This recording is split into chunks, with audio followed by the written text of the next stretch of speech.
Il est 8h. 7h-9h, votre matinale info avec Pierre de Villeneuve. À 8h, le journal, Sébastien Cresse. Bonjour Sébastien. Bonjour Pierre, bonjour à tous. Toute l'actualité du jour. Il était le dernier des Grands-Ducs. Jean-Pierre Marielle a rejoint ses copains du conservatoire, les Noiret et Rochefort. Il s'est éteint hier à 87 ans. Nous réentendrons certaines de ses répliques les plus cultes dès le début de ce journal.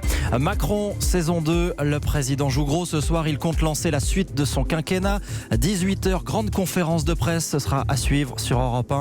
Comment répondre à la colère exprimée ces derniers mois? On verra comment le président a fignolé sa copie les derniers jours.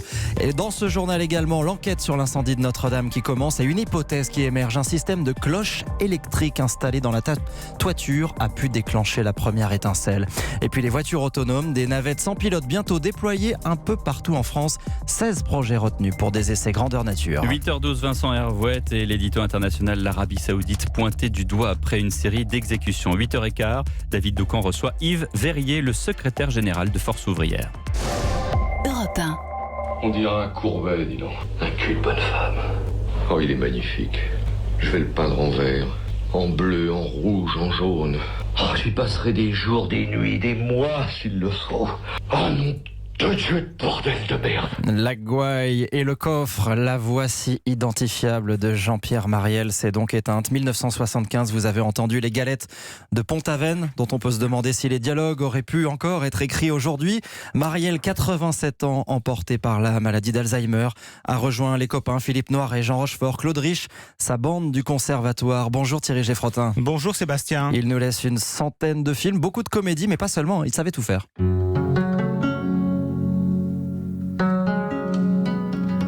1991, la France découvre un maître austère et taiseux de la viole de gambe. Jean-Pierre Marielle incarne Sainte-Colombe dans Tous les matins du monde. Le film d'Alain Corneau, il est vraiment Sainte-Colombe. J'ai confié ma vie à des planches de bois grises perdues dans un verger, au son des 7 cordes d'une viole, à mes 2 filles. Mes amis sont les souvenirs. On est loin, très loin du représentant de parapluie des galettes de Pont-Aven, du proxénète de coups de torchon ou du comédien irascible sur le retour dans Les Grands-Ducs. Je ne souris jamais sans savoir pourquoi. Mais j'en sais rien, mon vieux, on vous dit de sourire, vous souriez. Je souris pourquoi? Je veux une explication nette et précise. Je souris pourquoi? Jean-Pierre Marielle était capable de tout jouer. Juste comme ça, avec une prédilection pour les personnages forts en gueule. Comment ne pas lui offrir de tels rôles avec une telle voix d'ogre qu'il n'avait jamais travaillé d'ailleurs. Des rôles de cynique, de méchant, de sale type. Il adorait ça. Après le conservatoire, il fait ses débuts de comédien au théâtre. Le théâtre qu'il ne quittera jamais complètement d'ailleurs. La dernière fois, c'était en 2014, une lecture avec son épouse Agathe. Au cinéma, il lui faudra une vingtaine de films pour imposer son jeu et sa stature. Ensuite, ce sera un boulevard, en route vers la gloire. Parmi ses rôles marquants, on citera Que la fête commence de Bertrand Tavernier, Dupont-la-Joie d'Yves Boisset ou Tenue soirée de Bertrand Blier. Vous en avez sans doute d'autres en tête. Et je pense aussi à la télévision, à Bouvard et Pécuchet avec Jean Carmé ou à la controverse de Valladolid. Au cours de sa carrière, il avait été nommé 7 fois au César, mais juste des nominations. Les Césars, j'en ai rien à foutre, répondait-il. Ça sonne comme une réplique de cinéma. C'était du Jean-Pierre Marielle dans le texte. Il aura tout de même obtenu un Molière en 1994. Merci Thierry Geffrotin. Ces obsèques auront lieu dans l'intimité, indique ce matin sa famille. Écoutez l'hommage de Claude Lelouch qu'il avait fait tourner dans Une pour toutes. C'était en 1999. Il fait partie de ces acteurs qui sont irremplaçables. Dès qu'il disait un texte, on s'envolait. Il disait pas les textes, il les chantait. On était content d'aller voir Marielle dans quelques films que ce soit. Je veux dire, tellement il sublimait les textes qu'on lui donnait ou les situations qu'on lui donnait. C'était un vrai poète dans tous les films, même quand cela n'était pas terrible. Voilà. Moi, j'ai assisté à des repas où il y avait Marielle, Rochefort et Belmondo. C'était les plus beaux films du monde. Vous voyez ce que je veux dire? C'était des hymnes à la vie en permanence. C'est une voix qui m'a accompagné pendant de longues années. Voilà, donc comme tous les gens qui aiment, on a aujourd'hui la tristesse de ces amours qui s'en vont. Claude Lelouch, joint pour Europe 1 par Chanel Petit. Europe 1, il est 8h05. On en vient à l'autre grand titre ce matin, Sébastien Krebs, le grand oral d'Emmanuel Macron. Et cette fois, c'est pour ce soir, 18h, 2 heures de conférence de presse à l'Elysée et un enjeu colossal pour le président qui joue la suite de son quinquennat. L'objectif, c'est de tracer la feuille de route des mois et des années à venir et de tenter de répondre aux immenses attentes nées du grand débat et du mouvement des Gilets jaunes. Des Gilets jaunes dont certains craignent déjà d'être déçus, mais qui reconnaissent que cela peut bien être un tournant. Écoutez Thierry-Paul Valette du Rassemblement des Gilets jaunes citoyens. C'est un jour historique, c'est vraiment l'avenir du pays qui se joue. On est conscient qu'on ne va pas tout obtenir tellement les revendications sont nombreuses. Le pouvoir d'achat reste une question centrale, donc réindexation des retraites, moi je dis que ça c'est le minimum. Si on peut revaloriser aussi le SMIC, c'est très bien. S'il y a une réponse politique avec dissolution de l'Assemblée ou alors remplacement du gouvernement, c'est quelque chose aussi d'important. Si on apporte une dose de proportionnel, c'est aussi une avancée majeure. Et puis le RIC c'est aussi fondamental par rapport aux Gilets jaunes. Apparemment, il y aurait peut-être une journée de travail supplémentaire à faire. Attention, il ne faut surtout pas que la réponse apportée au mouvement des Gilets jaunes à l'issue du grand débat, ce soit des mesures où l'on demande encore plus d'efforts aux Français. C'est hors de question. Propos recueillis par Jean-Gabriel Bourgeois. Il reste effectivement beaucoup de questions. Comment financer les mesures annoncées pour le pouvoir d'achat? Certaines ont déjà fuité, baisse d'impôts pour les classes moyennes ou réindexation des retraites. Mais depuis son intervention avortée la semaine dernière, il semble que le président a revu sa copie, l'a complétée sur des aspects oubliés, comme par exemple l'écologie, Anne-Laure Jumet. C'était le grand absent de son projet d'allocution, l'environnement, absence remarquée jusque dans son propre camp. Emmanuel Macron devrait donc corriger le tir ce soir. Des mots, mais aussi une méthode. Des citoyens devraient ainsi être tirés au sort avec pour mission de faire des propositions sur l'écologie du quotidien.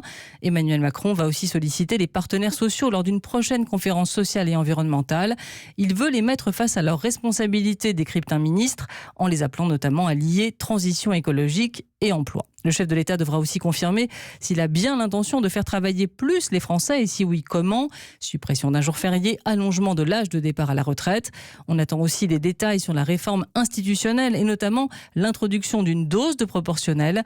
Ira-t-il au-delà des 15% prévus cet été? Enfin, Emmanuel Macron devrait aussi préciser ses intentions sur l'ENA. Plus qu'une suppression pure et simple, on s'oriente plutôt, selon un marcheur de la première heure, vers une réforme en profondeur pour introduire plus de mixité sociale. Anne-Laure Jumet du service économie d'Europe 1. Début de la conférence, donc 18h, à suivre en direct sur Europe 1 avec Mathieu Béliard et toute la rédaction pour décrypter en temps réel les annonces. Vous pourrez aussi tout regarder en intégralité sur europe1.fr.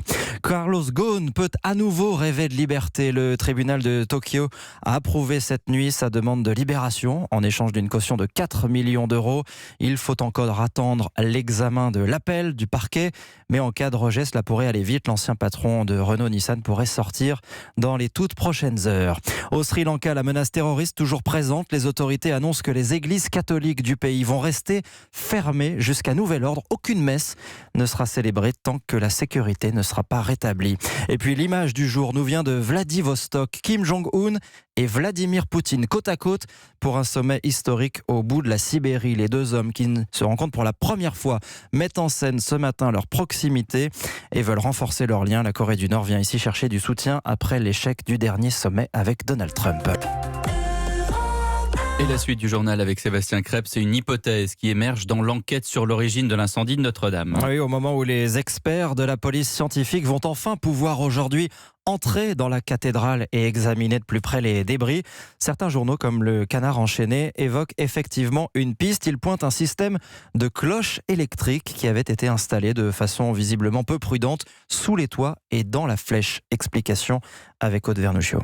Elles auraient retenti pour la dernière fois 12 minutes avant l'alerte incendie. Ces 6 cloches de Notre-Dame, installation reliée par câbles électriques depuis 2012, devaient, selon des responsables de la cathédrale, être provisoires. C'était il y a 7 ans. Le remplacement des cloches devait assurer à Notre-Dame de sonner pour son 850e anniversaire. Sur pression du clergé et malgré le veto des architectes qui craignent un incident, l'installation de fortune est faite. Et pendant 7 ans, ces cloches temporaires sont restées en place, des fils électriques suspendus dans la charpente. Sont-ils à l'origine d'un court-circuit qui aurait provoqué l'incendie de la cathédrale? En tout cas, les responsables de Notre-Dame assurent que c'est bien la Direction générale des affaires culturelles, la DRAC, autrement dit l'État, qui avait autorisé cette installation. Aude Vernuccio pour Europe 1. La lutte contre la fraude aux allocations familiales, chiffre révélé par Europe 1 ce matin. 2 millions de foyers sur les 12 qui reçoivent des prestations ont dû rembourser des trop perçus à la CAF. Le plus souvent, il s'agissait d'oubli ou d'erreurs dans leur déclaration. Mais 32 000 ont été reconnus coupables de fraude. Information d'Olivier Samin. On termine avec cette nouvelle étape dans le développement des véhicules autonomes. Ces voitures ou navettes sans pilote seront bientôt testées grandeur nature un peu partout en France. L'État vient de sélectionner 16 projets, 16 lieux d'expérimentation. 42 millions d'euros d'argent public seront investis et cela ne concernera pas seulement les grandes villes. L'idée, c'est que la voiture autonome puisse aussi servir à désenclaver des zones rurales. Aurélien Fleureau. Parmi les 16 projets, c'est le seul qui sera entièrement ancré en zone rurale. Dans l'Indre, à mi-chemin entre Châteauroux et Châtellerault, des navettes autonomes feront la tournée des villages, se réjouit Jean-Louis Camus, le président de la communauté des communes Cœur de Brenne. Le projet donc relie 5 des 11 communes, c'est-à-dire sur une vingtaine de kilomètres, 8 trajets jour. Bon, ça va de la garderie des enfants jusqu'à l'EHPAD, carrément. Il faut tout couvrir et avoir plusieurs véhicules qui rendront un service organisé et immédiat aux besoins de la population locale. Le développement des véhicules autonomes se fait dans le cadre de la loi sur les mobilités portée par Elisabeth Borne. Pour la ministre des Transports, il était indispensable de proposer des solutions pour tous les types de territoires. Ça va être la possibilité pour ces personnes âgées, pour ces jeunes, de pouvoir se déplacer avec 2 navettes pour leur permettre de se rendre au marché, de se rendre chez le médecin.